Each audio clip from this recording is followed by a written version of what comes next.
Hello students, स्वागत है आप सभी का APJ online classes YouTube channel पे।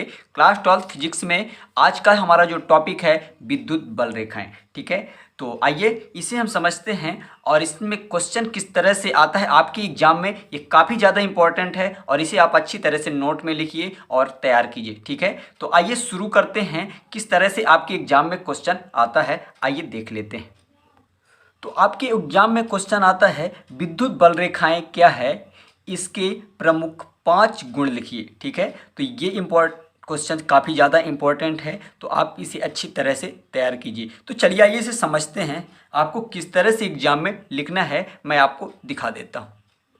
तो यहाँ पे देखिए विद्युत बल रेखाएं, विद्युत क्षेत्र में खींचा गया वह काल्पनिक वक्र जिसमें किसी भी बिंदु पर खींची गई स्पर्श रेखा उस बिंदु पर विद्युत क्षेत्र की दिशा को प्रदर्शित करती है, विद्युत बल रेखाएं कहलाती हैं। ठीक है, तो विद्युत बल रेखाएं क्या है? विद्युत क्षेत्र में खींचा गया वह काल्पनिक वक्र जिसमें किसी भी बिंदु पर खींची गई स्पर्श रेखा उस बिंदु पर विद्युत क्षेत्र की दिशा को प्रदर्शित करती है, विद्युत बल रेखाएं कहलाती हैं। ठीक है, आप इसको 1 से 2 बार पढ़ेंगे तो आपको समझ में आ जाएगा। मैं आपको इसको गुण याद करा दूंगा, आपको याद नहीं करना पड़ेगा। मैं आपको एक डिफिनीशन या चित्र के माध्यम से आपको बताऊंगा, तो आपसे समझते हैं। विद्युत बल रेखाएं क्या होती हैं? धन आवेश में उत्पन्न होती हैं और ऋण आवेश में संपन्न होती हैं। देखिए ये धन आवेश है और इस पर क्या होती हैं? उत्पन्न होती हैं, और ऋण आवेश में क्या होते हैं? संपन्न होते हैं। पहला गुण यही है कि विद्युत बल रेखाएं धन आवेश में उत्पन्न होती हैं और ऋण आवेश में संपन्न होती हैं।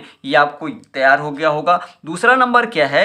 विद्युत बल रेखाएं क्या होती हैं? विद्युत बल रेखाएं खुले हुए वक्र के रूप में होती है। देखिए सभी खुले हुए वक्र के रूप में है ना, तो विद्युत बल रेखाएं क्या होती हैं? खुले हुए वक्र के रूप में होती हैं। विद्युत बल रेखाएं एक दूसरे को कभी नहीं काटती। ये देखिए क्या ये लाइनें हैं जो क्या एक दूसरे को कहीं काट रही हैं? तो नहीं। तो ये विद्युत बल रेखाएं क्या होती हैं? एक दूसरे को कभी नहीं काटती। विद्युत बल रेखाएं किसी चालक के तल पर क्या होते हैं? लंबवत होते हैं। विद्युत बल रेखाएं क्या हैं? किसी चालक, ये कोई चालक है, इस पर क्या है? ये लंबवत है। विद्युत बल रेखाएं किसी चालक के तल पर लंबवत होते हैं।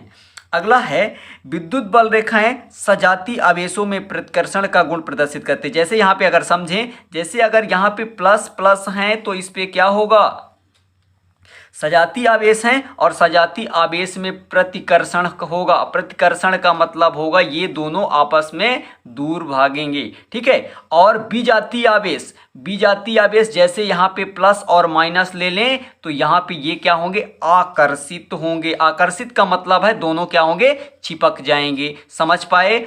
प्रतिकर्षण का मतलब होता है समान आवेशों में होता है प्रतिकर्षण और असमान आवेशों में होता है आकर्षण। समझ गए? तो यहाँ पे जैसे अगर माइनस माइनस ले लें तो इसमें क्या होगा बताइए? आकर्षण होगा कि प्रतिकर्षण? ये दोनों क्या हैं? समान आवेश हैं। ठीक है, ये समान आवेश हैं तो समान आवेशों में क्या होगा?